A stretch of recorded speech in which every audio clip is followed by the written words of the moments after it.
2012, one couple moved into a new home. The events that followed have never been explained.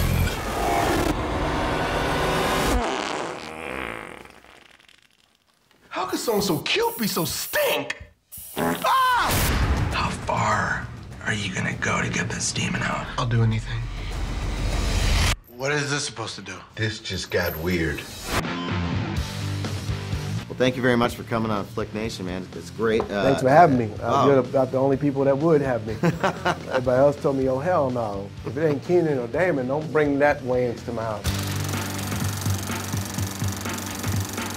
The movie's a lot of fun. Thank And you. I love the Paranormal Activity movies. I didn't realize there was so much to parody until, but that's what a great parody does, is I'm watching this going, oh yeah, of course. Yeah. You know? Why didn't I see that moment? Yeah, exactly. You know what's funny about the movie is, I think it's not a parody in the sense that it's just a horror comedy, and it's basically Paranormal Activity if it happened to a black couple. It's how would we respond in that situation, and then we bring a host of other funny characters in, and it's really a relationship movie. A girl moves into a guy's house and she brings a ghost with her, and the ghost acts like another man, and it's the battle between the guy and the ghost for the girl. And you know, and it's just a fun, like, cat and mouse kind of thing, and you know, it goes to very weird, crazy places. Indeed, it does. We definitely earned the R. Yeah. And I appreciate that. That's good. It should have been NC-17, but yeah. You gonna have the unrated cut on Blu-ray? Can you get any more unrated? I don't know, man. I don't know. This is gonna be a piece of poop, just like, you know. Well, I mean, the paranormal thing is definitely a hallmark of the structure. Yeah. You know what I mean? And I just thought, you know, they're continuing to make those. And again, I'm a fan. They're low budget. They're gritty. They're creepy. They're great to see in theaters. But I just thought, I walked out of this theater and I thought, you know, the producers of this, they're going to take a look at your movie and go, shit. You know, you ruined my franchise because you can't take Exactly. it. Well, I think what happens is on the fourth one, you kind of stop taking it serious. When they start getting bad, the fourth one wasn't as good as the third and the second and the first. You know, the fourth one, it felt like they were trying something different and trying a little bit too hard, whereas the other ones, you actually was scared and it was more believable and grittier.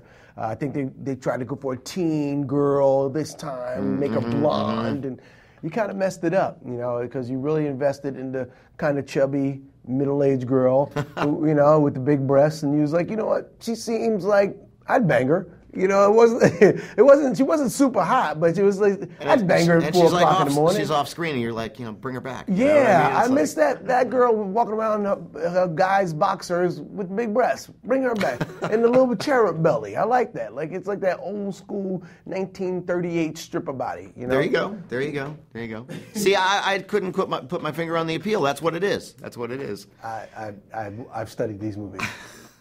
In terms of the structure and setting it up, it seems like there's a structure to a scene, a beginning, middle, and end, but there's a lot of wiggle room in there for improv. Is that how you like to work? Yeah, there's definitely a beginning, middle, end. There's an intention and there's an obstacle. And then however you go about getting that, that's on you. But in the structure, you know where it's going to end, you know where it's going to begin, you know where we want to peak. Now, everything else is yours. Enjoy. You know, it's like going, okay, here's the 4 walls. Here's the floors I want you to put in, and the door is going to go here. You could paint this any color you want. You could put any furniture. If you want monkey skin carpet, go for it. This is yours to play with. And the actors came in and just like, are you sure about this? And I was like, yeah. And then Cedric and Nick and David just went about painting it all kind of crazy colors. Oh, they did. They did. And it was great just giving them that much. You didn't know what Schwartzen was going to say. Him and Cedric, you had no idea. It was just like, and I got to stay in the scene and not laugh. That was the hard part for me. Right, right. Yeah. How much do you usually shoot in a given situation like that? I mean, do you just go for miles, or do you reach a point where you just go, all right, we've got enough? I don't stop until they look at camera and go, is that enough? And then I go, okay, it's done. I bet your editor really appreciates that. We drove her crazy. I think she committed suicide a couple of days ago. Wow. If she didn't, I think her spirit did, or her hands did. We drove people crazy. We had 60-something hours of footage, and we shot for 21 days. To have that Wow. much footage, that many hours of footage, it was crazy. Nice. Yeah. I'd like to shift over and talk about Richard Pryor. Go for it. Because I got to tell you, when we, this is one of those projects that they mention every few years. Yeah. There's a biopic. Yeah. You always heard about how Eddie Murphy was going to play Richard Pryor. And I thought, okay, well, that's, okay, I can see that because, he does a pretty good impersonation. But when I heard you were going to play Richard Pryor, I thought, now that's inspired. Yeah. Because I loved you in Requiem for a Dream. Thank you.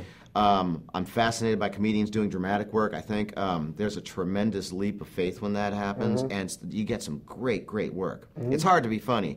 It's, I think, harder to channel that into a different...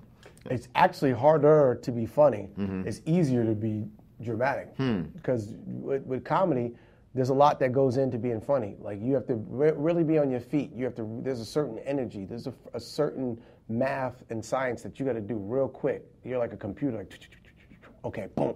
Here's how, you just go, how'd you come up with that? And because you're on your feet and you're like a mad scientist in your head, and you're so desperate, and there's just this tone and this thing that you got to do, and this magic that and it got to happen right then and there in the moment.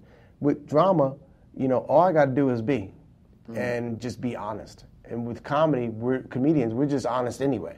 And so therefore it's easier for us to do drama. It's harder for anybody to do comedy. Comedy is the hardest thing you'll ever do. Now, doing a drama about a comedian, for me, is perfect because that's why I love Richard Pryor, the movie, so much, because it's a tragedy, because it's really a tragedy about the greatest comedian ever. And it's a brilliant story, and he had a brilliant life, and I would love to play it. And I think I've been doing stand-up the last two and a half years, going on the road every weekend, literally, to learn the art of stand-up comedy, because I never did stand-up really before this. And so I'm doing the greatest method acting ever. All I need is, marry a couple of white women and smoke some crack, and I'll be ready for it. You might want to leave out the light yourself on fire part. That's when method goes wrong. But the crack, over the top. Yeah. I can live through crack. That's just a high. 5 minutes, I'm in, I'm out. You wouldn't be the first actor to, Yeah, exactly. Shit happens. But the reality is, I don't know if the movie's happening right now, but I look at it as a blessing from God, because I want to be prepared for that moment. And so the longer it takes to make that movie, the better for me, because I'll be so prepared. I've read 7 books on the man. I'm learning stand-up on so many different levels. I'm trying to get to the place in terms of my stand-up where I'm playing arenas. So I know what that kind of superstardom is, so that I can really, and it's literally just for the journey of Richard Pryor.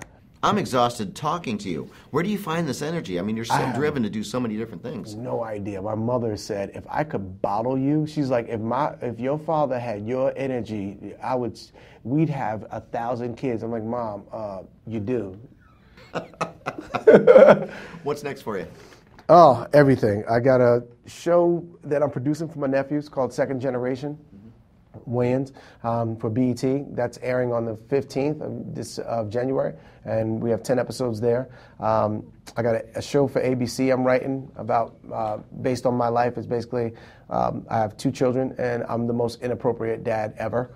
And so I'm writing that while I'm doing this promo tour, and then this comes out January 11th. I got some reality shows that I got set up, so I'm gonna be a busy man. And I'm on tour every weekend doing stand-up somewhere, some city, somehow. And you wouldn't have it any other way. I'm a beast. I love it. Awesome. Marlon, thank you so much. Thank you. Best of luck with the film.